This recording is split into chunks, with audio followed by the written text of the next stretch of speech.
Bayangkan, demi melunasi hutang keluarga, kamu dipaksa menikahi seorang janda yang usianya hampir 3 kali lipat dari umurmu.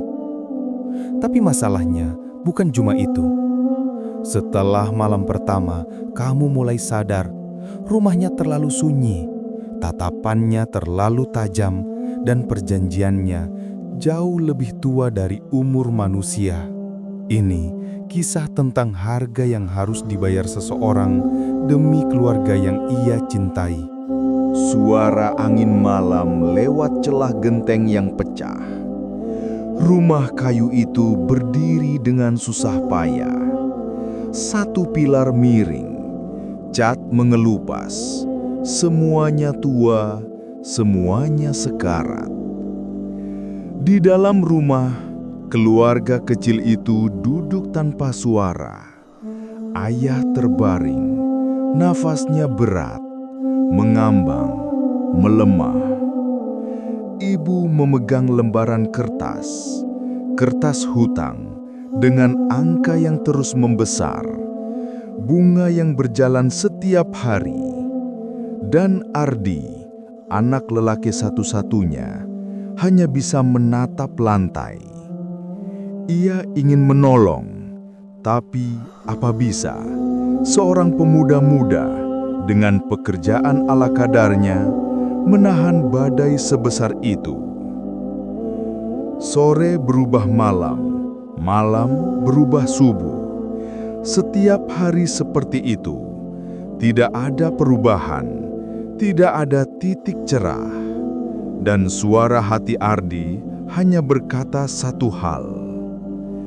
Kalau keadaan begini terus, rumah ini akan hancur. Setiap pagi, ibu menulis daftar kebutuhan.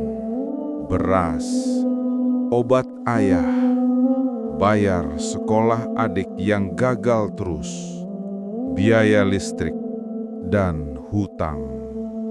Selalu hutang. Ardi pergi kerja serabutan. Kadang kuli, kadang bersihin kandang ayam tetangga, kadang ikut bangunan. Upahnya kecil, hanya cukup untuk bertahan sehari. Tapi hutang keluarga sudah lewat kemampuan siapapun. Sampai suatu sore, di depan rumah, seorang lelaki datang. Baju hitam, sepatu mengkilap, senyum kecil tapi dingin. Rentenir. Ia mengetuk pintu 3 kali.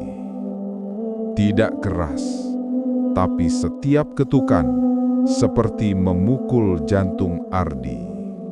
Rentenir itu kemudian duduk di ruang tamu, sambil menatap ibu, sambil memainkan ballpoint.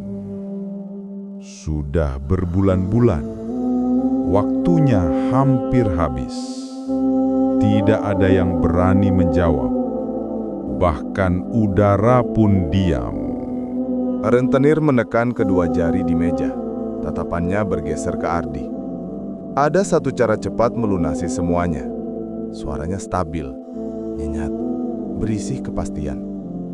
Ardi menelan ludah. Apa? Rentenir menyandar. Ia tersenyum kecil. Senyum yang tidak pernah berarti baik. Seorang wanita kaya tertarik padamu.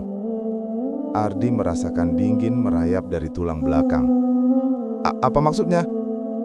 Kau menikahinya. Nada itu seolah biasa saja, padahal tidak. Dia janda, rentenir menambahkan. Janda tua, usianya sudah mendekati 60 tahun. Hening, seperti bumi berhenti berputar. Ibu menutup mulut, ayah menghela napas pelan. Ardi menatap lantai karena tidak punya keberanian menatap siapapun. Jika bukan karena hutang, tidak ada manusia yang akan menerima tawaran seperti itu. Rentenir memberikan satu nama. Nama yang jarang disebut orang secara langsung. Bu Lestari. Wanita kaya, sendirian. Rumah besar. tapi reputasi gelap. Sebagian warga bilang ia kesepian. Sebagian bilang ia haus perhatian. Sebagian bilang ia menyukai anak-anak muda dan memperlakukan mereka seperti barang pajangan. Ardi menggigil memikirkan itu. Ia baru 22 tahun. Hidupnya belum dimulai. Tapi kini ia harus menikahi wanita yang seusia ibunya. Semua terasa salah. Tapi hutang keluarga sudah di luar batas. Ardi tidak tidur sepanjang malam. Ia duduk di sudut kamar. Lampu mati. Hanya bulan sebagai cahaya. Keluarganya butuh dia. Ayah mungkin tidak lama lagi. Ibu menangis setiap hari. Rentenir bisa menyita rumah kapan saja. Ardi merasa seperti makhluk yang tersudutkan, seperti binatang yang tidak punya jalan keluar. Ia menatap tangannya sendiri, gemetar, kosong, tidak punya kekuatan. Dan dalam gelap itu, Ardi akhirnya mengerti sesuatu. Kalau aku tidak melakukan ini, keluargaku selesai. Kalimat itu seperti pisau, tapi juga seperti pegangan terakhir. Hari itu, Ardi dibawa ke rumah Bu Lestari. Pagar dibuka otomatis. Mobil masuk. Rumah megah, hening, mencekam. Bu Lestari muncul dengan gaun mahal warna marun, riasan tebal, lemak wajah tersamarkan make up. Aroma parfum menguasai ruangan. Ia memandangi Ardi tanpa berkedip, seperti menilai hewan ternak. "Manis sekali," katanya sambil menyentuh pipi Ardi. "Kau jauh lebih tampan dari foto." Ardi merinding. Ia ingin mundur, tapi kakinya tidak mau bergerak. "Kalau kau menikah denganku, seluruh hutang keluargamu lunas, dan kau bisa tinggal di sini. Hidup nyaman, hidup baik." Semua kata itu berat, menekan dada Ardi. Ia ingin menolak, tapi ia melihat bayangan ibunya dalam pikiran. Dan ia tahu, jawabannya sudah ditentukan keadaan, bukan oleh hatinya. Pernikahan berlangsung cepat, tanpa pesta besar, tanpa kebahagiaan. Ardi memakai kemeja putih sederhana. Bu Lestari memakai kebaya merah marun yang mencolok. Saat penghulu membaca ijab kabul, Ardi merasa seperti sedang menandatangani akhir hidupnya sendiri. Tangan Bu Lestari menempel erat pada lengannya, lebih erat dari yang seharusnya. Kukunya menekan kulit Ardi. Orang-orang desa berdiri melihat. Ada yang kasihan, ada yang mencibir, ada yang berbisik. Demi uang, demi hutang, demi hidup. Tapi tidak ada yang tahu bahwa Ardi menikah demi keluarganya, bukan demi harta. Kamar besar tertutup. Lampu dimatikan. Aroma parfum memenuhi ruangan. Ardi gemetar. Nafasnya tidak stabil. Bu Lestari ingin kedekatan, ingin perhatian, ingin kepastian. Tapi Ardi hanya memejamkan mata. Ia tidak ingin berada di ruangan itu. Ia ingin pulang. Ia ingin bebas. Malam terasa sangat panjang, lambat, dingin, menekan. Dan ketika semuanya selesai, Ardi hanya berbaring menatap langit-langit. Tanpa suara, tanpa air mata. Ia terlalu hancur untuk menangis. Esoknya, Ardi mulai merasakan aturannya. Jam bangun ditentukan, pakaian dipilihkan, menu makan diatur, kegiatan diawasi. Bu Lestari menuntut Ardi selalu berada di dekatnya, selalu menemaninya. selalu mengikuti apa yang ia mau. Ardi seperti benda pajangan, dipoles, dijaga, dipamerkan. Tetapi bukan manusia bebas. Setiap hari ia makin kurus. Matanya cekung, bahunya merosot. Ia hidup, tapi tidak menjadi dirinya. Rumah Bu Lestari besar, besar sekali, namun kosong. Tidak ada suara, tidak ada tawa. Anak-anak Bu Lestari tidak suka Ardi. Mereka memandangnya sebagai produk murah. Tak jarang mereka menghina Ardi di depan ibunya sendiri.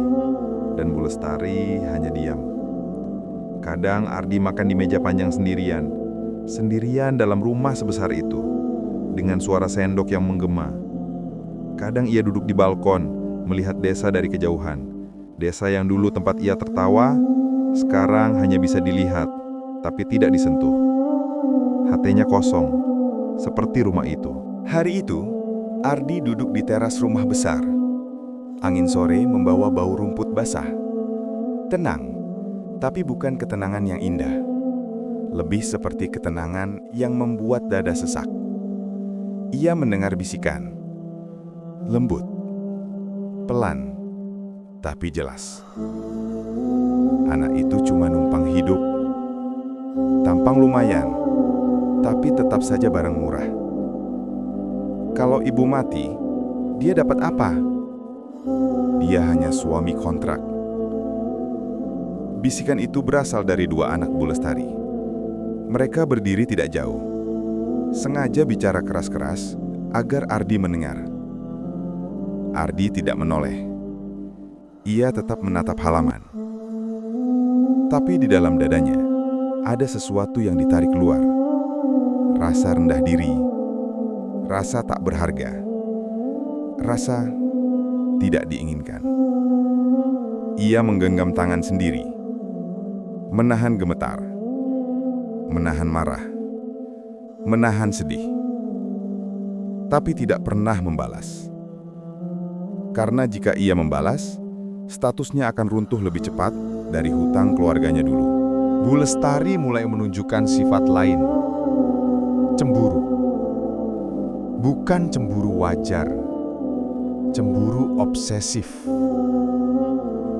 Saat pembantu menyapa Ardi terlalu ramah, Bu Lestari memecatnya. Saat Ardi membantu anak kecil desa memungut bola, Bu Lestari menyeret Ardi masuk rumah dengan keras, dengan tatapan tajam. "Kau milikku!" Suaranya melengging, menggetarkan ruangan, mengiris hati. Ardi terdiam, nafasnya pendek. Ia tidak pernah diperlakukan seperti itu. Tidak pernah. Dan setiap malam, Bu Lestari mencurigai tiap langkahnya. Memeriksa ponselnya, memeriksa pesan masuknya, bahkan memaksa Ardi memasang fitur pelacak. Kehidupan itu berubah menjadi sangkar emas. Indah di luar, mengunci di dalam. Suatu pagi, Ardi menerima surat beramplop coklat dari ibunya. Ia membukanya dengan tangan gemetar. Isinya, surat yang ditulis tangan dengan tinta yang sedikit luntur, seolah ditulis sambil menangis. "Ardi, nak, kami baik-baik saja. Ayahmu membaik sedikit. Tolong jangan khawatirkan kami. Yang penting, kamu di sana kuat. Kami selalu mendoakanmu." Ardi menutup surat itu dengan kedua tangan. Air matanya jatuh. Diam-diam, tanpa suara. Ia ingin pulang. Ingin dipeluk ibunya. Ingin merasakan suara adiknya lagi. Tapi ia teringat sesuatu. Perjanjian.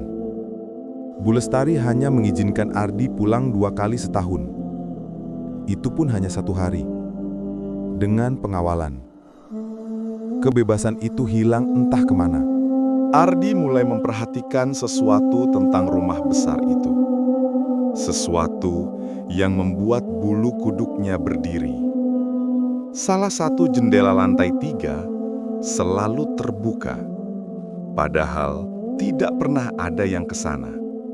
Tidak pernah ada yang membersihkan. Tidak pernah ada yang menyalakan lampu. Namun, setiap malam, Ardi merasa ada yang mengamati dari sana.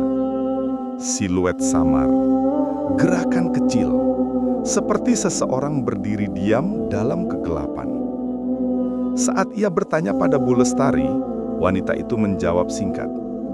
Lantai 3 tidak boleh dikunjungi. Lalu menatap Ardi tajam. Jangan pernah ke sana.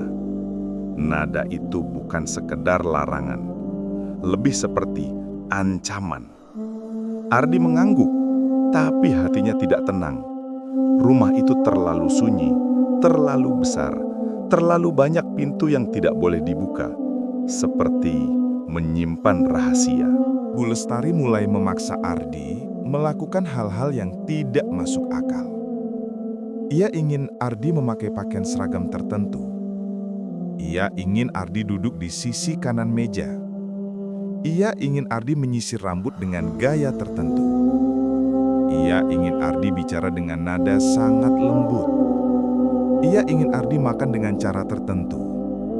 Ia ingin Ardi menghafal doa tertentu yang ia tulis sendiri. Aturannya semakin banyak, semakin ketat, semakin membuat Ardi kehilangan dirinya. Kadang, Bu Lestari hanya duduk dan memandangi Ardi. Lama, tanpa bicara. Seperti mengawasi objek, bukan manusia. Ardi merasa dirinya bukan suami, bukan pasangan, bukan keluarga. Ia seperti boneka mahal yang dibeli dengan hutang keluarga sendiri. Suatu malam, Ardi tidak bisa tidur. Ia duduk di lantai kamar mandi. Air keran menetes. Suaranya memantul dari dinding marmer.